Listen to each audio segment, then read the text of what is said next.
அன்பு மாணவ செல்வங்களுக்கு கலாபாரதியின் வாழ்த்துக்கள் கூடி. இப்போ ஒரு ஃபென்டாஸ்டிக் ப்ராப்ளம் என்ன செய்ய போகிறோம், we are going to solve so that நம்மளுக்கு யூனிட்ஸ் பற்றின அண்டர்ஸ்டாண்டிங் மோர் டீப்பர் ஆகிறதுக்காக இந்த ப்ராப்ளம் கொடுத்துருக்காங்க. ப்ராப்ளத்தை கவனமாக வாசிங்க. எ gallery is a unit of heat or energy and it equals about 4.2 joules, where 1 joule is equal to 1 kilogram meter square per second square. Suppose we employ a system of units in which the unit of mass equals alpha kg,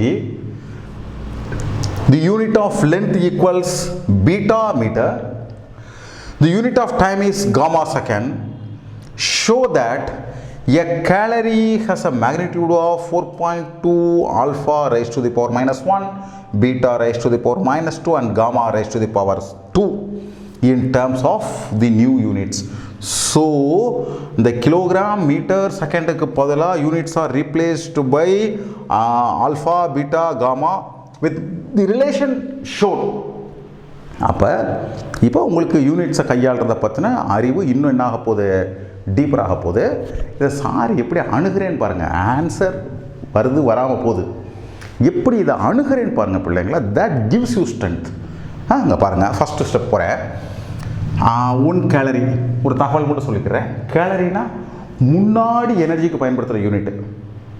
இப்பையும் கூட இங்கிலாந்தில் பயன்படுத்துகிறாங்க, but நம்மளாம் எதாவது பயன்படுத்துகிறோம், joules தான் பயன்படுத்துகிறோம். ஒரு கேலரினா 4.2 ஜூல்ஸ். சிம்பிள். ஜூல்னா எப்படி இதுக்கு யூனிட் பார்க்குறது, ஒரு இதோ யூனிட் கொடுத்துருக்காங்க, புரியாத மாதிரி இருக்கு. இங்கே சைடில் சார் கொடுத்துருக்கேன். 1 ஜூல்னா 1 நியூட்டன் மீட்டர் வேலை தான் ஒரு ஜூல். 1 நியூட்டன் மீட்டர்னா ஃபோர்ஸு, மாஸ் இன்டு ஆக்சலரேஷன். சரிங்களா? So mass is kilogram, acceleration meter per second square, meter. So kilogram meter square per second square. இங்கே பாருங்கள், kilogram metre square per second square. எதுக்கு இதெல்லாம் சொல்கிறேன் பிள்ளைங்கன்னா, ஏதாவது கேட்டாங்கன்னா இந்த கேள்விக்கு மட்டும் இல்லை, என்ன கேட்டாலும் செஞ்சிடலாம் பிள்ளைங்களா, அப்ரோச் தெரிஞ்சா. இது ஒரு பக்கம் இருக்கட்டும். அடுத்து பாருங்கள், அவங்க சொல்லியிருக்காங்க யூனிட் ஆஃப் மாஸ் கிலோகிராமுக்கு பதிலாக ஆல்ஃபா கேஜின்னு மாறிடுச்சு. சந்தோஷம், ரொம்ப சந்தோஷம். அப்போ என்னது, kilogram is equal to 1 by alpha, alpha raise to the power minus 1. எங்கெல்லாம் கிலோகிராம் இருக்கோ அங்கெல்லாம் ஆல்ஃபா பவர் மைனஸ் 1 போடுவோம். அவ்வளோதான். லென்த்துக்கு பீட்டா மீட்டர்.